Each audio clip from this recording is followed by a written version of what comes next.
That means this money is not refundable. He has to pay it whatever happens, if it sells or not. Of course, it's subject to your negotiation skills if you get these 42,000 euros or not. I would personally, if he says he estimates that he would earn about 42,000 euros in terms of licensing turnover, I probably would ask for a minimum guarantee of about 30,000 euros. This is maybe it doesn't sound very professional, but my experience says that if you ask for too high figures, at the end it comes back to you and they want to get the money back and whatever. So better make them feel comfortable, let them spend a bit more on the marketing side or whatever, and then let them go and sell the products with a lower minimum guarantee, but with the feeling that it probably is smoother business for you at the end.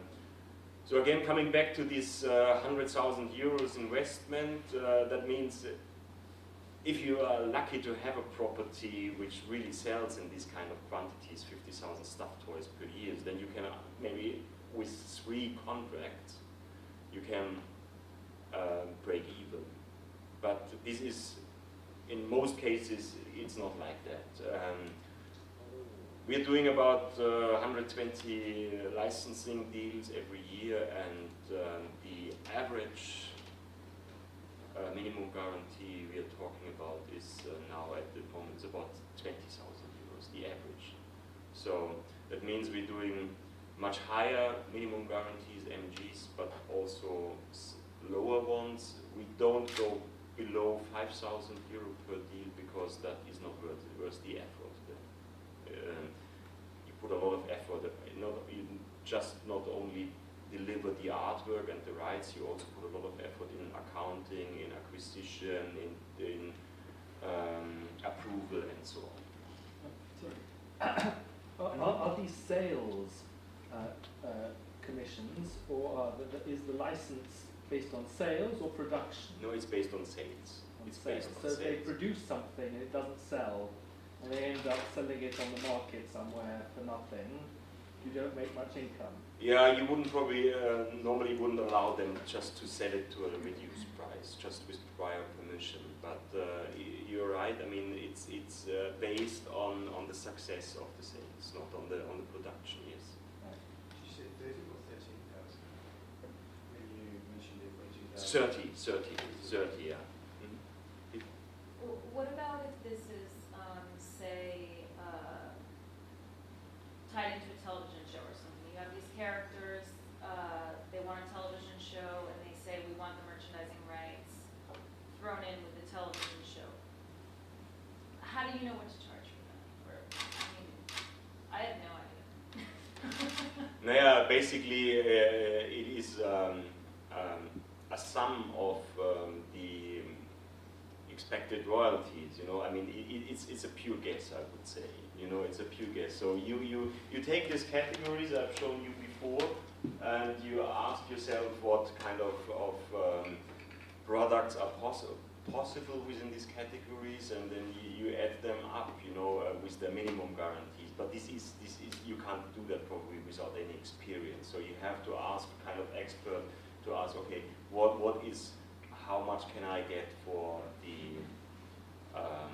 the stuffed toys? How much can I get for a bed linen contract? How much can I get for food promotion? How much can I get for an apparel line or whatever? And is all that possible? So that is something. It is always speculation, I would say.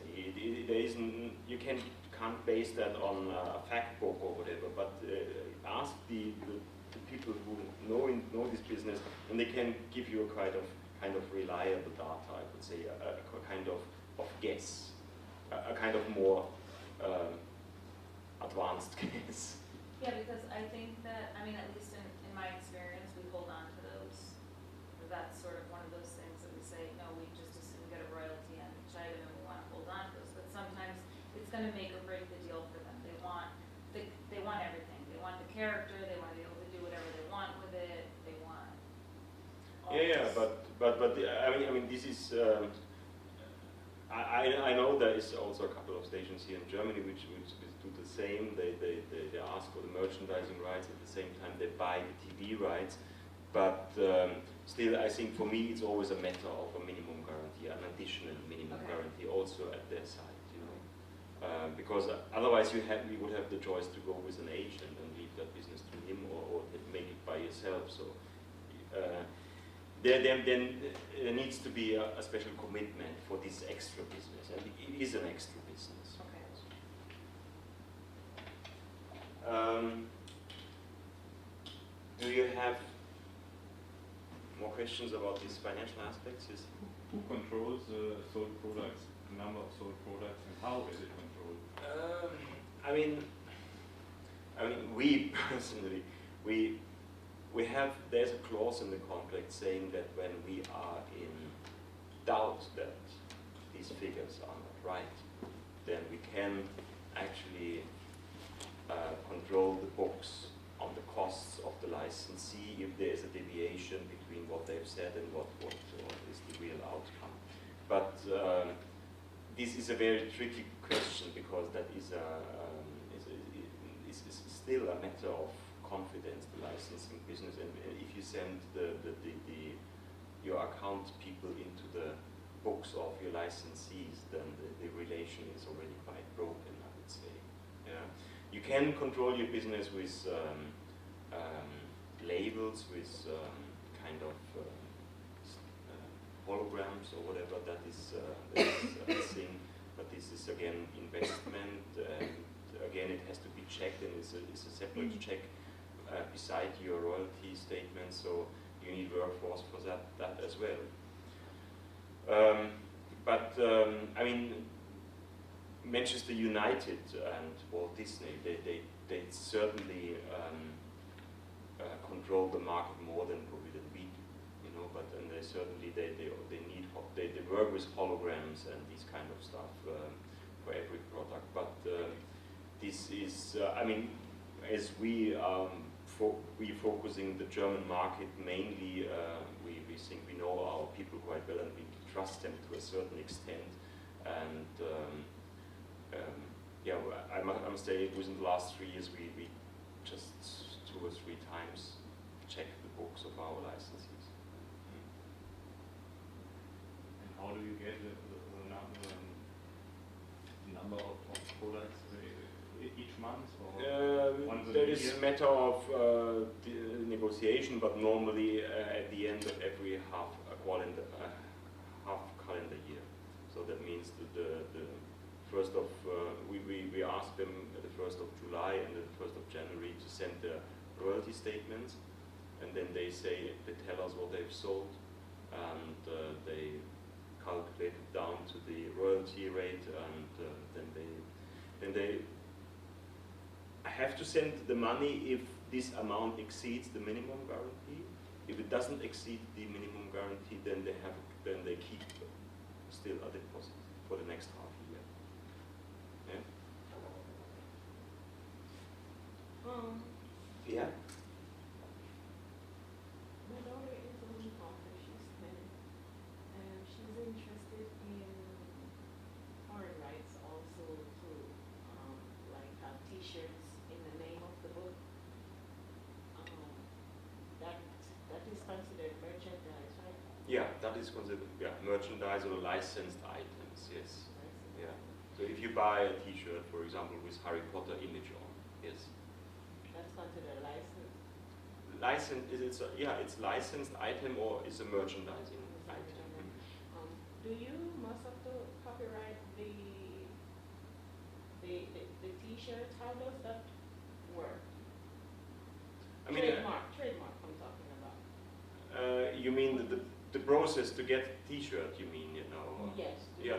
The process is that you go to any manufacturer of these goods and ask him if he wants to buy a license. So he becomes a licensee.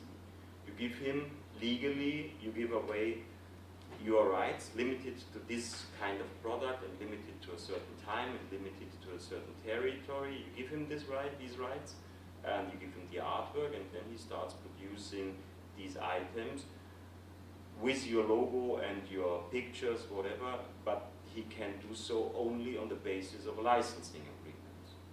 So, but you have, in most cases, you have to find those people by yourself, or the agent has to find them. Find the merchant. The licensee, the manufacturer. Manufacturer. Yeah. And what is the logo, and how do you go about it? A logo is a protected trademark, a protected image, something which is legally protected, and you are in possession of this logo as a licensor, and you can give that away, again, for the purposes of producing licensed items. So, for instance, the T-shirt, and it has her picture with the horse on it and the name of the book. I want to know, how do I get to the point of getting the logo and licensing it or trademarking? How do I get to that point? You have to apply for that. I mean, her picture is protected by her personality rights, but if you combine it with a logo or whatever, then it's then you have to apply for protection of this logo at the National Trademark Institute, So a the logo, patent office. the patent office. Okay, so a logo comes from the patent office? Yes. And what a logo could be, what, the picture or the name of the book or what? Both. Both. It could be picture or the name. Yeah. That is both possible. Okay, so But you don't get it automatically. You don't get it automatically. You have to apply for it, because if there is something sounding similar or looking similar or whatever, then people can contradict to that, and then it has to be tried and find out if you can get it or not. her lawyer put in an application for trademark for the name of the book. Yeah. But now we want to have T-shirts in the name of the book with her picture on it. Can you tell me how to go to that level, to that process? You are within that process. I mean, if your lawyer already has applied for that, then you have to wait until that has been confirmed. And once it has been confirmed, then you can start that process, as I just described here, the licensing process. Then you have to find people and discuss licensing contracts, and once you finish that successfully, you can allow them to produce these items. Can talk a bit later. Maybe we can ask me your personal questions later on. Let me just finish that question. But you have one. Actually, it's similar to that, just in your experience with the DPMA. Do they actually really monitor how close these things are? So, for example, you have a similar sounding title that you want to protect. Is the DPMA really focused on making sure that there is no crossover there? Yeah. First of all, they check it from their side, and they also they publish it within a certain media, and then people can contradict to that if they feel that it touches their rights as well. Mm-hmm. And that's right, because then that's the is that a 6-month period or like a year period? I think it's a 6-month period, but I'm not quite sure on these legal aspects. I must commit frankly, because I'm not a lawyer, but I think it's something like that. Yeah. Okay. Again, you've learned about that calculation here, and again, how many you have to ask yourself again before starting it. How many T-shirts you have to sell to break even, or to make a satisfying profit? Is that something you believe in? Do you think that works? You have to ask that by yourself. You can maybe improve that calculation a bit. Go back again. You can ask for a higher price range. So you ask your licensees to sell that T-shirts maybe for 30 euros, not instead of 20. You can negotiate a different royalty rate. Michael Schumacher, the Formula 1